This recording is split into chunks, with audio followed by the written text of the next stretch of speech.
کربلا کا میدان حق و باطل کے درمیان پہچان کا وہ ناقابل فراموش معرکہ ہے جو رہتی دنیا تک انسانیت کو بیداری، حریت اور قربانی کا درس دیتا رہے گا۔ امام حسین نے نہ صرف اپنی جان بلکہ اپنے اہل بیت، اصحاب اور بچوں کی قربانی دے کر یہ ثابت کیا کہ حق کے راستے میں ظلم سے سمجھوتا ممکن ہی نہیں ہے۔ اور کربلا ہمیں یہ سکھاتی ہے کہ جب باطل طاقتور ہو جائے اور عدل دبایا جانے لگے تو خاموشی جرم بن جاتی ہے، اور حسینیت ہمیں وہ جرأت عطا کرتی ہے کہ جو ہر دور کے یزید کے سامنے ہمیں کلمہ حق بلند کرنے کی طاقت عطا کرتی ہے۔ امام حسین کا پیغام صرف مذہب نہیں بلکہ انسانیت، آزادی اور ضمیر کی بیداری کا پیغام ہے جو ہر مظلوم کے دل میں امید کا چراغ روشن کرتا ہے۔ یہ واقعہ اسلام کی تاریخ کا انتہائی روحانی، ایمان افروز مگر درد بھرا باب ہے، اور آج اس کے مختلف پہلوؤں پر روشنی ڈالنے کے لیے ہمارے ساتھ موجود ہیں ممتاز عالم جناب مفتی فضل ہمدرد صاحب۔ السلام علیکم۔ وعلیکم السلام ورحمۃ اللہ وبرکاتہ۔ کیسے ہیں آپ؟ الحمدللہ سر، بہت شکریہ وقت دینے کے لیے۔ آپ کا بھی متشکر ہوں کہ آپ تشریف لائے۔ یہیں سے شروع کرتے ہیں سر کہ کربلا اصل میں ہے کیا؟ کیا یہ صرف مصائب کا واقعہ ہے یا فتح مبین کی ایک شکل ہے؟ بہت شکریہ آپ کے اس پروگرام کا جس میں آپ نے مجھے مدعو کیا، خاص طور پر کربلا کے حوالے سے۔ رسول اللہ صلی اللہ علیہ وآلہ وسلم نے فرمائی، ایک مشہور حدیث ہے جس کو ہم سنتے رہتے ہیں اور اس سے ہم واقف ہیں۔ آپ نے فرمایا، حسین منی وانا من الحسین، احب اللہ من احب حسین، حسین سبت من الاسباط۔ حسین مجھ سے ہیں، میں حسین سے ہوں۔ یہ مجھ سے ہیں کا کیا مطلب؟ صرف کیا میرے نسب سے ہیں یہ پیغام دینا مقصد ہے کہ یہ میری بیٹی کا لاڈلا ہے، یہ میرے بیٹے ہیں؟ صحیح۔ مراد یہ ہے کہ جب تک حسین ہے یہ دنیا کو میرا تعارف کرائے گا، یہ محمد کا تعارف کرائیں گے صلی اللہ علیہ وآلہ وسلم۔ یعنی امام حسین نے اپنی زندگی میں کربلا تک جو زندگی گزاری ہے، جس مقصد کے لیے آپ آئے ہیں، یہ در حقیقت رسالت مآب کی زندگی اور سیرت کا پیغام تھا۔ آج وہی پیغام یاد کرنے کی ضرورت ہے۔ مثال کے طور پر آپ اندازہ لگائیں کہ جو کچھ کربلا کے اندر ہوتا ہے، خاندان کی کہانی ہے، بچے ہیں، پیاس ہے، تپتا ہوا ماحول ہے۔ ایسے ماحول کے اندر اہل البیت علیہ السلام، جن کے بارے میں رسول اللہ نے فرمایا میرے بعد ان کے ساتھ اچھائی کرنا، بھلائی کرنا، آج وہی نرغہ اغیار کے اندر ہے، آج وہی مشکلات کے اندر ہے، تو میرا دل اس کے اوپر کیوں نہ روئے گا؟ میرا دل اس کے اوپر غم کیوں نہیں کرے گا؟ مصیبتوں کے پہاڑ ٹوٹے ہیں آل محمد کے اوپر، اور یہ آل محمد کی تاریخ رہی ہے۔ سیدہ زہرا البتول علیہ السلام فرماتی ہیں، صبت علیہ مصائب لو انہا صبت علی الایام سرنا لیالیا ماذا علی من شم تربت احمد اللہ یشم مد الزمان غوالیا۔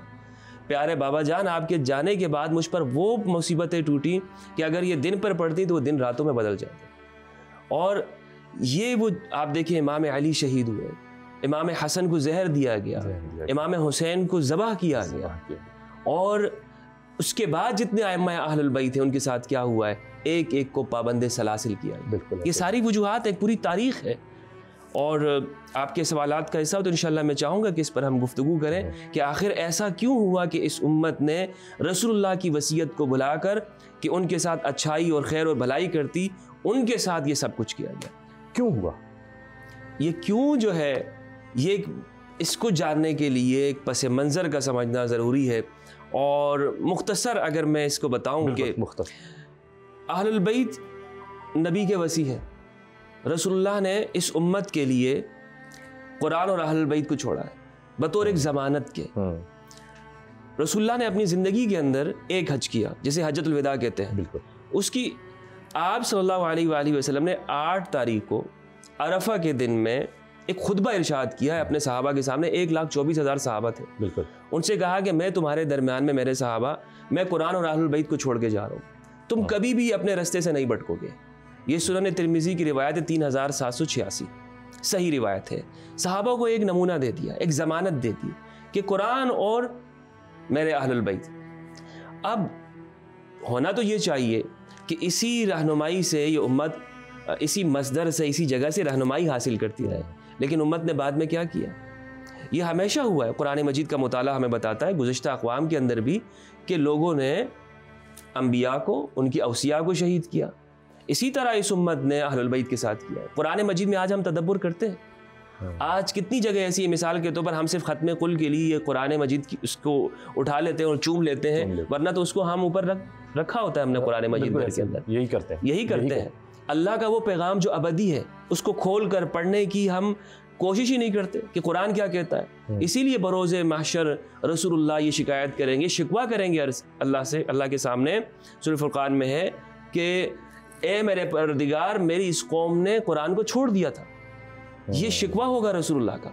آج اگر ہم قرآن مجید کو اپنا لیتے، ہدایت کے صحیح ذریعے سے تعلیم حاصل کرتے، تو ہمارے درمیان میں تفرقہ ہوتا، ہم سنی شیعہ میں ڈیوائیڈ ہوتے، اور پھر اس درجے کا تفرقہ کہ یہ مہینہ جو مسلمانوں کو وحدت کی جانب لاتا ہے، اس مہینے میں ہم وہ فرقہ وارانہ مباحث، وہ گفتگو کہ جو مسلمانوں کو تقسیم اور ڈیوائیڈ کرتی کبھی نہ کرتے۔ قرآن کو بھی چھوڑ دیا، ہدایت کا ایک سرچشمہ، اور اہل البیت کو تو ان کے ساتھ تو زندگی میں جو کیا یہ امت نے، تاریخ کے اندر ہمیں معلوم ہوتا ہے کہ ان سے ہدایت کہاں لی۔ اگر ہدایت لیتے، رسول اللہ کی ضمانت ہوتی، آج یہ امت کبھی بھی دنیا کے اندر اس طرح قار مذلت کے اندر اور تنزل میں اور خستگی کے اندر نہ ہوتی۔ اچھا مفتی صاحب، مجھے یہ بتائیں کہ حضرت حسین کے بیعت نہ کرنے پر صرف حکومت سے، پوری حکومت سے اختلاف تھا، یا پھر حضرت حسین کو یزید کے کردار سے اختلاف تھا صرف؟ دیکھیں، امام حسین کی بیعت کو سمجھنے کے لیے نا، آپ کے موقف کو جاننے کے لیے ہمیں تاریخ کے ان گوشوں کو بھی ڈسکس کرنا ہوگا کہ جہاں سے یہ معاملہ شروع ہوا۔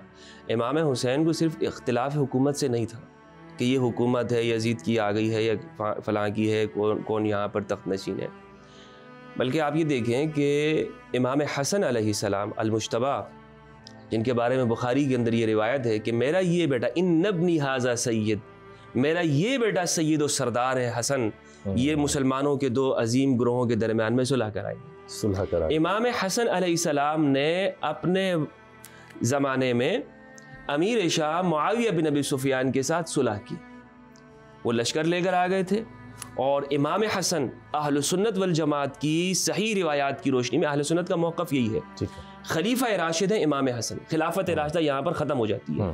تو یہ میں آپ کو بتانا چاہتا ہوں کہ کربلا میں امام حسین نے یزید کی حکومت کو تسلیم کیوں نہیں کیا؟ اس لیے کہ یزید کی حکومت سراسر منعقد ہی نہیں ہوئی تھی، اسی لیے تسلیم سوال ہی نہیں پیدا ہو سکتا، منتخب حکومت ہی نہیں ہے۔ تو امام علی مقام امام حسین نے کوئی بغاوت نہیں کی ہے، کسی طرح کی امام نے اس کو تسلیم ہی نہیں کیا، وہ اسٹیبلش ہوئی ہی نہیں ہے۔ وہ کیوں؟ اس لیے کہ جو بنیادی شرط تھی وہ واپس اس وقت کے جو حاکم ہے وہ امام حسین علیہ السلام ہے۔ سوال تو یہاں پر یہ ہونا چاہیے کہ یزید نے امام کو کیوں تسلیم نہیں کیا، کہ امام حسین نے حکومت طلب کرنے کے لیے آپ روانہ نہیں، اعلاء کلمت اللہ کے لیے، اللہ کے دین کی سربلندی کے لیے، کہ سنتوں میں جو بگاڑ ہو گیا تھا، دین کے اندر جو اس کے دور میں بگاڑ پیدا کیا جا رہا تھا، اس کے خاتمے کی لانا کے دین کے بچاؤ کے لیے۔ امام کا ایک خط ہے جو آپ نے محمد بن حنفیہ کو لکھا ہے، تبری کے اندر اور بہار الانوار کے اندر یہ موجود ہے۔ امام فرماتے ہیں انی ارید ان آمر بالمعروف وانہی عن المنکر، میں اس لیے نکل رہا ہوں کہ میں امر بالمعروف کروں اور برائی سے روکوں۔ تو یہ ضروری ہو گیا تھا، یہ ضروری ہو گیا تھا۔ امام کہتے ہیں انی لم اخرج اشرا ولا بطرا ولا ظالما ولا مفسدا، میں کسی برائی کے ارادے سے نہیں نکلا ہوں، نہ ظلم کے ارادے سے، نہ عدوان کے ارادے سے، بلکہ میں اس لیے نکلا ہوں کہ میں اپنے نانا کی سیرت پہ چلتے ہوئے اور اپنے والد کی سیرت پہ چلتے ہوئے، علی بن ابی طالب کی سیرت پر، یہاں پر حق بات تم تک پہنچا دوں، یہ بات تھی۔ تو امام حسین علیہ السلام اپنے اس دور کے اندر وہ یہ دیکھ رہے ہیں کہ دین کے اندر یکسر بگاڑ پیدا کیا جا رہا ہے اور لوگوں کے انسانی حقوق کو بغیر رنگ نسل مذہب کے سب کے اوپر وہ ڈاکہ ڈالا جا رہا ہے۔ تو امام حسین چپ اور خاموش کیسے رہ سکتے تھے؟ یہ پورا جو خاندان ہے اہل البیت علیہ السلام، یہ رسول اللہ نے جس طرح اپنے زمانے میں، اپنے دور میں قریش کی جابرانہ حکومت سے ٹکر لی اور وہاں پر عدل اور انصاف کا قیام لایا. اسی طرح یہی اہل البیت کا مقصد تھا.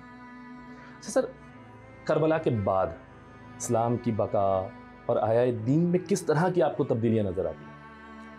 دیکھیں ضرورت تو یہ ہے، جیسے کربلا کا ہمیں بڑا ایک پیغام نظر آتا ہے کہ امام حسین آزادی رائے کو بڑا پسند کرتے ہیں. اچھا ٹھیک. امام حسین یہ دیکھنا چاہتے ہیں کہ معاشرے کے اندر آزادی رائے ہو، بولنے کی آزادی، مذہب کی آزادی، freedom of religion, freedom of speech. یعنی یزید کا دور کیا ہے؟ یزید کا دور ایک جابرانہ آمریت کا دور ہے کہ جس میں نہ بولنے کی آزادی ہے، نہ سوچنے کی، نہ فکر کی آزادی ہے. جو یزید کہتا ہے میں کہوں گا اسی کو تم شریعت لکھ دو، جو میرا حکم اور فرمان ہے وہی تمہارے لیے شریعت ہے. تو یہ ہے امام کا پیغام، یہ ہے آزادی، اس کو پسند کرتے ہیں. اسی لیے آج ہمارے معاشروں کے اندر ضرورت اس امر کی ہے کہ ہم کربلا کو فکری طور پر زندہ کریں.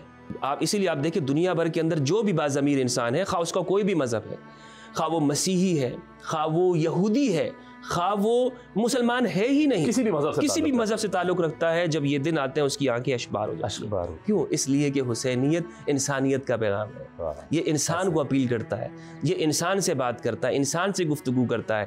یہ کہتا ہے کہ تم معاشرے میں آزادی دو، یہ کہتا ہے کہ تم اپنے معاشرے میں دوسروں کے مذاہب کا احترام کرو، انسانیت کا احترام کرو. اللہ کے نام پر انسانوں کا قتل عام بند کرو کہ جو اللہ کا نام لے کر حسین کو اور حسین کے بچوں کو قتل کیا گیا، یہ تمہارے معاشروں میں نہیں ہونا چاہیے. اگر یہ ہوگا تو تم ذلت اور مذلت کے اندر رہتے رہو گے.